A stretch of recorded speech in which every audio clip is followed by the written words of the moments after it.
My twin spent 3 months pretending to be me, maxed out credit cards in my name, left taunting notes after breaking in, then showed up with a lawyer demanding I owe her. So I pulled an Uno reverse in the most devastating way possible. My twin sister was better than me at everything, and she made sure we all knew it. It all started with a scoop of ice cream when we were 6 years old. I had chosen the rainbow sherbet, while she chose mint chocolate chip. Mine tasted like vomit that had been dipped in a toilet filled with diarrhea, and I threw it out straight away. Meanwhile, hers tasted amazing. "Good job!" our parents yelled. "We always knew you were the better twin." They laughed like it was a joke, but I knew it wasn't. Fast forward to 9th grade, when we had our first set of finals. Vanessa had gone on and on about how studying was a waste of time and she'll only be young once. Well, I was studying in my room at 2 a.m. when she burst through the door looking for a charger. As soon as she saw me in front of my open textbook, she froze and stood like a deer caught in headlights. "You're studying? What the F?" I just rolled my eyes and shut the door. Over the next few days, Vanessa was practically glued to the books. At first, I was happy for her, until the results came out. I didn't even have to ask what she got, because she came running up to me and waved the piece of paper in my face. "Haha, you fat bitch, I got an A+.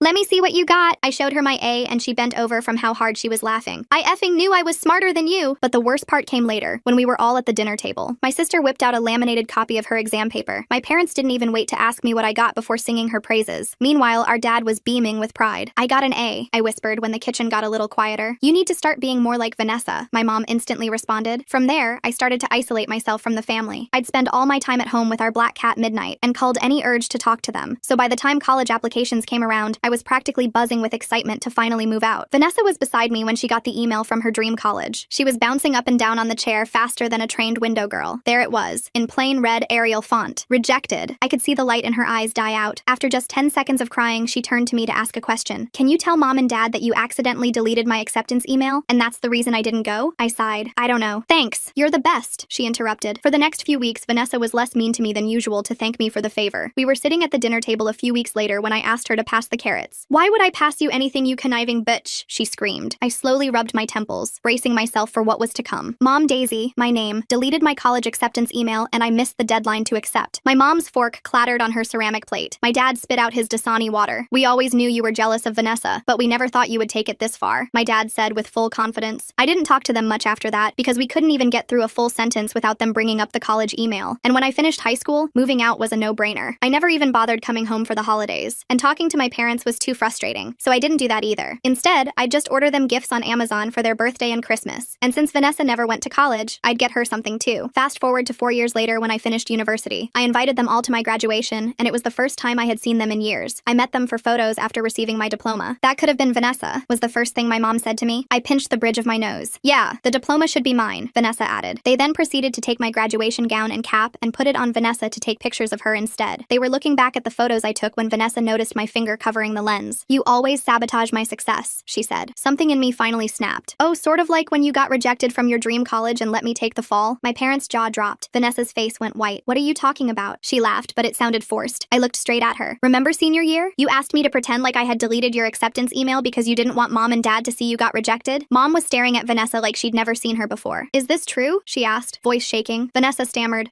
Well, not really, but kinda, I guess you could say." She was then cut off by my dad walking over and giving me a hug before whispering, "I'm sorry." I gently pushed him off me, grabbed my gown, and drove back to my dorm. Good riddance. The next day, I went to check my bank account to see if I could pay to get my graduation gown ironed, and that's when I saw it. My account had been drained on useless shite. $213 at the Container Store, $370 at Chuck E. Cheese. Anger boiled my blood. I instantly knew Vanessa was behind it. I scrolled through the transactions, each one making my stomach drop further. The dates went back 3 months. 3 whole months of her bleeding me dry while I was too busy with finals to notice. My hands shook as I grabbed my phone and called the bank. The representative put me on hold for what felt like hours. I paced around my tiny dorm room, stepping over graduation decorations I'd never gotten to use. When she finally came back, her voice was apologetic, but firm. They needed proof the transactions weren't authorized. Without it, I was stuck. I hung up and immediately started changing all my passwords. Amazon, Netflix, everything. Then it hit me. We'd shared an Amazon Prime account back in high school. She must have saved my card information from when I'd let her order something years ago. My phone buzzed. A text from Vanessa. "You embarrassed me at your graduation. Consider this payment for emotional damages." I screenshot it immediately. Then another text came through. "Mom and dad agree you owe me." My fingers flew across the keyboard, logging into my bank app to freeze all my cards. The damage was already done, but at least she couldn't take any more. I started a fraud report online, uploading the screenshot as evidence. Chuck E. Cheese. That transaction stood out like a sore thumb. Vanessa didn't have kids, and neither did any of our cousins. I called the location, pretending to be checking on a birthday party reservation. The manager was helpful, confirming they had security footage from that date. I drove there immediately. The manager, a tired-looking woman named Victi, pulled up the footage on her ancient computer. There was Vanessa, Vanessa, clear as day, using my card at the register. She was buying pizza and tokens with some friends I didn't recognize. Victi let me record the screen with my phone after I explained the situation. Back in my car, I checked my email. 3 new messages from my parents. I didn't even open them. I knew what they'd say. It was always the same story. Vanessa was the victim. I was the villain. My phone rang. Mom. I let it go to voicemail, then listened to the message. Daisy, you need to apologize to your sister. She's been crying all day. You've ruined her mental health with your lies. Call us back immediately. Another call came through. Dad this time. I declined it and blocked both their numbers temporarily. I needed space to think. The next morning, I woke up to pounding on my door. My roommate had already left for summer break, so I was alone. I checked through the peephole but saw nobody. When I opened the door, there was a pile of mail that had been shoved under. Credit card rejection letters. All addressed to me. All for cards I'd never applied for. My blood ran cold as I ripped them open. 5 different companies. All applications submitted in the last week. All using my social security number. I called each company, my voice getting more frantic with each conversation. 2 cards had actually been approved before the others caught the fraud. Both maxed out within days. Designer handbags, shoes, jewelry, thousands of dollars of debt in my name. I set up fraud alerts on all 3 credit bureaus, but the damage was spreading. While on hold with Experian, I opened Instagram. Vanessa had created a new account. Vanessa's Closet. Authentic designer goods. She was selling everything she'd bought with my stolen identity. I created a fake account and messaged her, pretending to be interested in a Louis Vuitton bag. She responded immediately with payment details and pickup information, her apartment address. Screenshots of everything went straight into my evidence folder. That afternoon, I heard voices in the hallway. Familiar voices. I looked through the peephole to see my parents and Vanessa walking toward my door. How did they even get into the building? They knocked, and I stayed silent, recording on my phone through the door crack. "We know you're in there," Mom called out. "The RA let us in. Open up." I cracked the door but kept the chain on. "What do you want?" Dad held up a folder. Vanessa's lawyer drew up some papers. "You just need to sign saying you authorized all the purchases." "Are you insane?" I couldn't help but laugh. Vanessa pushed forward. "Just sign the papers, Daisy. This is getting ridiculous." "You stole my identity. I didn't steal anything," she screamed. "You owe me. You've always had everything handed to you." "Handed to me? I worked for everything while I what? While I got rejected from college? While you rubbed your success in my face? I deserve compensation. I took what was mine." I kept recording, my phone hidden behind the door. Mom tried to calm her down, but Vanessa was on a roll. 4 years. 4 years you were gone living your perfect college life while I was stuck here. So yeah, I used your stupid card. You can afford it with your fancy degree. Vanessa! Dad tried to stop her, but she kept going. "What's a few $1,000s to Miss Perfect? You probably didn't even notice until now." I slowly closed the door in their faces and immediately saved the recording to 3 different cloud services. Their pounding and yelling continued for another 10 minutes before security finally showed up. That evening, I met with my friend Nicholas from law school. He'd graduated a year before me and was working at a small firm downtown. Over coffee, I showed him everything. "This is serious identity theft," he said, drafting cease and desist letters on his laptop. "You need to file police reports immediately." We spent the next 2 hours preparing documentation. Nicholas offered to represent me pro bono, furious that someone would do this to a friend. By the time we finished, I had a stack of official letters ready to send. The next morning, I woke up to 17 missed calls from my boss. My stomach dropped as I called him back. "Daisy, thank God. We got a call yesterday saying you were quitting effective immediately. I figured something was off since you just graduated, but HR was ready to process it." My hands trembled. "I never called. I'm not quitting. I figured as much." The person calling didn't sound professional at all. Kept ranting about how you didn't deserve the job. "Can you come in today to sort this out with HR?" I drove to the office in my pajamas, not even bothering to change. The HR manager, Klaus, pulled up the phone records. The call had come from Vanessa's cell number. She hadn't even tried to hide it. "We'll need you to file a formal complaint," Klaus said. "This is serious. Someone impersonating an employee to damage their career? We've never seen anything like this." I spent 3 hours in that office, filling out forms and giving statements. They assured me my job was safe, but I could see the concern in their eyes. What kind of family drama was I bringing to their company? On my drive home, my phone buzzed with a Facebook notification. My ex-boyfriend from sophomore year, Cole, had messaged me. "Hey, this is weird, but I think someone is pretending to be you on a dating app. They're asking really strange questions about your personal life. Thought you should know." My heart sank. I called him immediately. "Cole, what kind of questions?" "Like, really specific stuff about your routines, where you keep important documents, if you have any compromising photos from college." I knew it wasn't you because the grammar was all wrong. I explained the situation, and Cole agreed to play along to help me gather evidence. Within an hour, fake Daisy had sent him dozens of messages trying to dig up dirt for blackmail. That night, I installed a security camera in my dorm room and changed my locks. The building manager wasn't happy about it, but when I explained the situation, he made an exception. I also ordered a small safe for my important documents. 2 days later, I came back from grocery shopping to find my door slightly open. The new lock had been picked. Inside, my room was ransacked. Drawers pulled out, papers everywhere. My passport and birth certificate were gone from my desk drawer, but they'd missed the camera. I pulled up the footage on my phone. There was Vanessa, clear as day, using a key to enter. A key only my parents had. She spent 20 minutes going through everything, taking photos of my bank statements, stealing documents. She even left little notes around the room. "You can't hide from family," on my mirror. "Give up," on my laptop screen. I called the police immediately. Officer O. Victoria took my statement while her partner dusted for fingerprints. They were particularly interested in the security footage. "This is breaking and entering, theft, and identity fraud," she said. "With all this evidence, we can definitely move forward with charges." While waiting for the police report, I reached out to Vanessa's high school best friend Vita on Facebook. We'd been friendly back in the day, and she'd always seemed to see through Vanessa's act. Vita called me within minutes. "Oh my god, Daisy, I've been waiting for someone to finally stand up to her. She did this to her college roommate too. Stole her credit card and ran up charges, then convinced everyone the roommate was lying. Would you be willing to make a statement?" "Absolutely. I have text messages where she bragged about it. She thought it was hilarious." Over the next week, I built my case methodically. Bank records, security footage, witness statements, the recording of her confession. My lawyer friend Nicholas helped me organize everything into a comprehensive file.